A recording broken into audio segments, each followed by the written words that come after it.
Welcome to the Chew today. Got an interesting topic.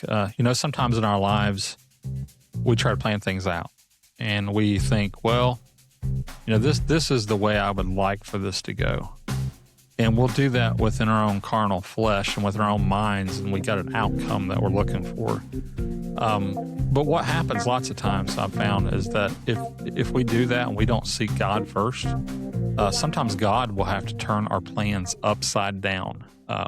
It totally has to turn us into a different direction to get us going down the path that He really intends for us because we didn't seek out that path to begin with. I've actually had some of those things in my life happen before.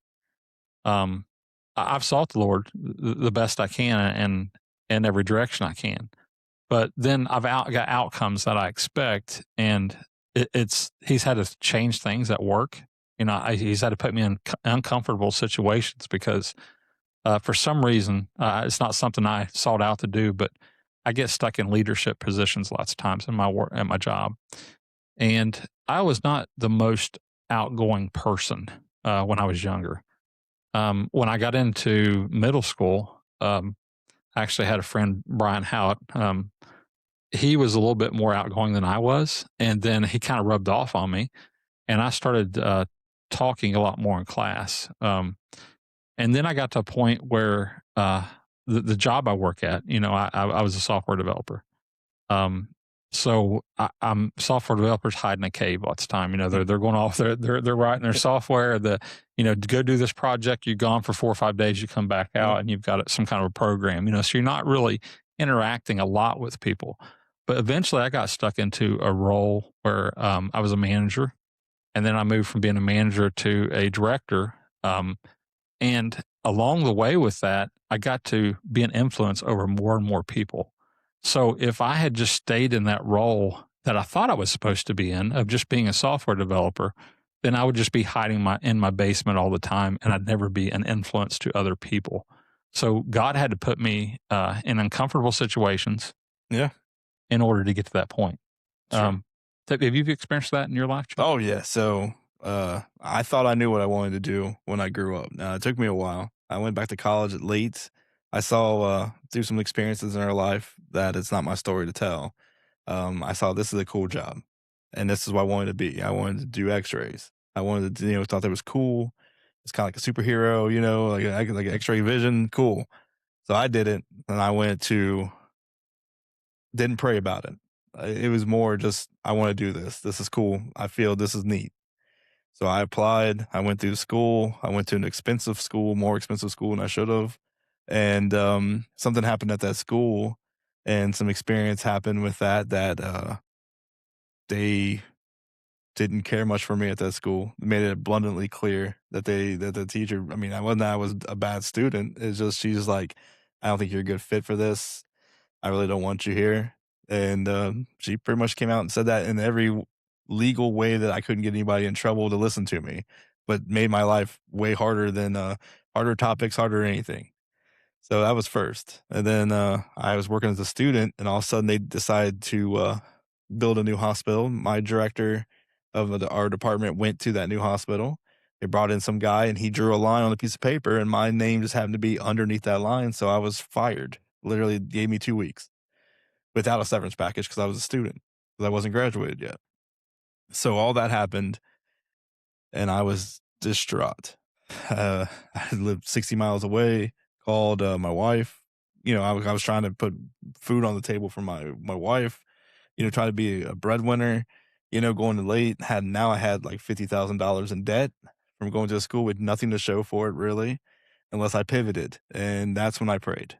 And I called my wife, called my dad, and then eventually, and they talked, and then I prayed, and I prayed, and I prayed, and then nothing happened for a little bit, and then I got depressed, and um, it wasn't a horrible depression compared, not that you should compare it, but I was sad. I wasn't myself. You could tell I was physically different, and I did it to myself. Now I know what I did.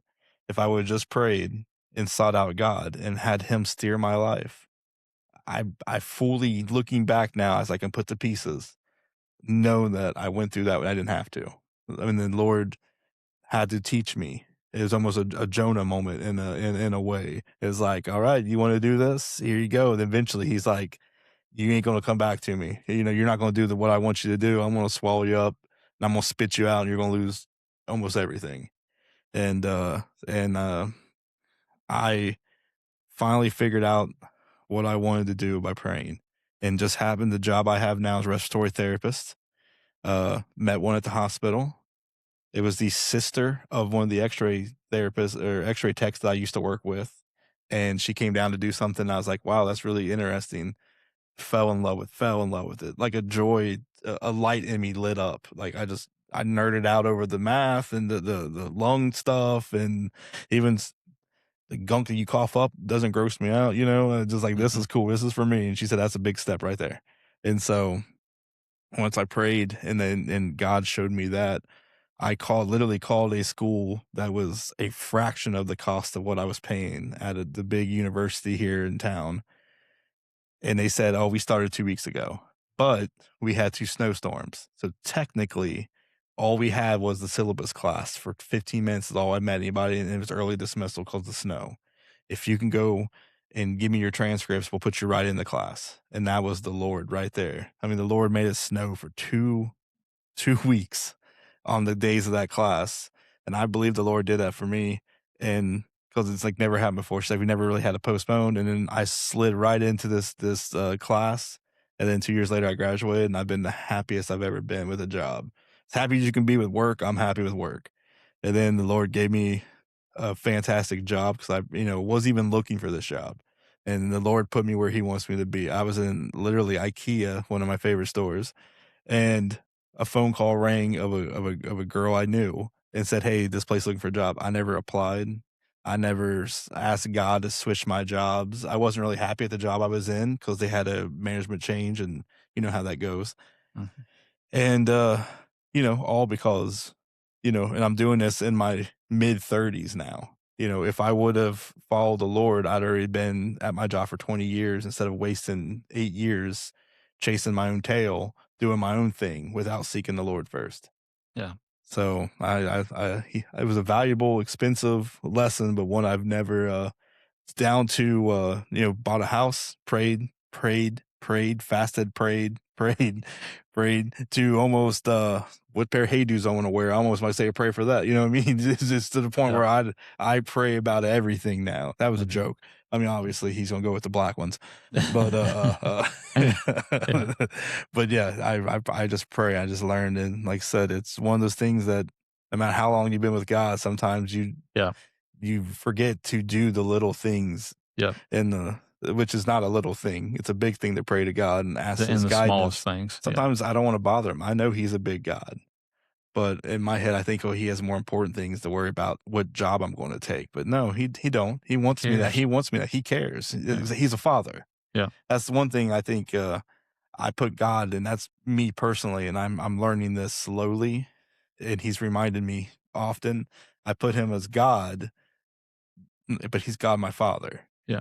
Just like my dad cared about me and he wanted the best in life for me, he wants the best in life for us. Yeah. And that's something that it's not. And I could call dad over, like when my dad was alive, I could call him and say, I stubbed my toe, or you know, I cut down, the wrong tree or something like that. Or I don't know. I'm trying to think of something I could do. And dad would care Yeah. about it because I care The about cherry tree, right? it. Exactly. Yeah. Share tree. I didn't lie about it. You in Washington. Yeah. I didn't lie about it Yeah. Yeah. though. Yeah. But he would care. No, because I care.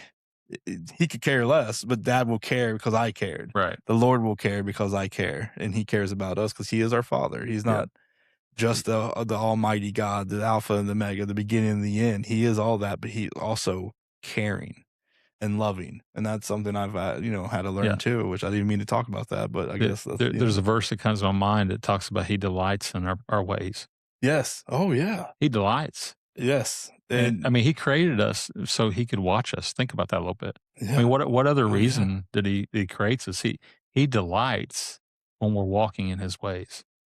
And He's an unlimited God, and to think that He's got better things to do yeah. than to be listed in my little prayer. He delights And and listening to your prayers and and watching you and your ways and stuff, just like a father does a child, you know. yeah, They like sitting there watching their kid play and when they grow up and then watching them go to school or watching them get into go to work and them having a family. He delights in watching those and he's limitless, so he can delight in billions of people at the same time, that's true. I didn't even you know? think about that Yeah. that aspect because the happiest my dad's been, he said it was on my wedding day, and then when I bought that house, he was so happy because I'm doing better for myself. Yeah. He got to see that, and just like the Lord, he wants good for us, and by letting Yeah. him steer me the right way, he gave me more than I deserve. He's always given me more than I deserve, but right now in Mhm. my life at this second, whenever you're watching this, I have more than I need, more than I deserve as a person here on this earth, and the Lord did all that for me. Yeah. Absolutely. I we gave 2 examples there of things that maybe he didn't have the outcome that we were looking for. Maybe we Yeah, didn't pray in the beginning, so God had to steer us in the right direction. I've got some example. One example, I always try to pray and I seek the Lord before I change any job or I accept any job of or course. which way I'm going. Well, one thing when I was in school, they pushed heavily to go to college, and I'm not telling people not to go to college. Yeah, Don't get me wrong on this, but I felt like that was not the path God had for me. right. So I kept following the open doors that God set before me. And I end up being and this isn't to brag on myself or anything, I'm bragging on what happens if you seek the Lord and follow the direction he wants you to go. I have one job opportunity come to me. I follow that job opportunity. And then within that job, I learned other things that I would have learned. I actually learned faster on that job than I would have in college. And I Of was stuck course. straight into the field. Yeah. And then I kept getting elevated because I kept following the path and the doors that God opened for me. And I prayed about it. And I didn't go in that direction unless all doubt was gone. And And it's if you do that, you'd be amazed how much God can work in your life and work things out in your life without trouble yeah, having to be there lots of yeah. times. That's a So, lesson I had to learn the hard way. You yeah, learned a good way. You had it early on, but yeah, I was foolish. I guess I just, like I said, and like I said, once again, college or no college, whatever path he had for me, I ignored yeah, it and tried to blaze my own trail. yeah, And that's, you know, like I said, unfortunately, my way, it took a little bit longer. I learned a valuable lesson. It was costly in both my spiritual and everything, but it turns out now, like I said, I'm better off, way better off now than I ever have been yeah, because I listen, because I mhm, pray, and I'm open to everything. yeah.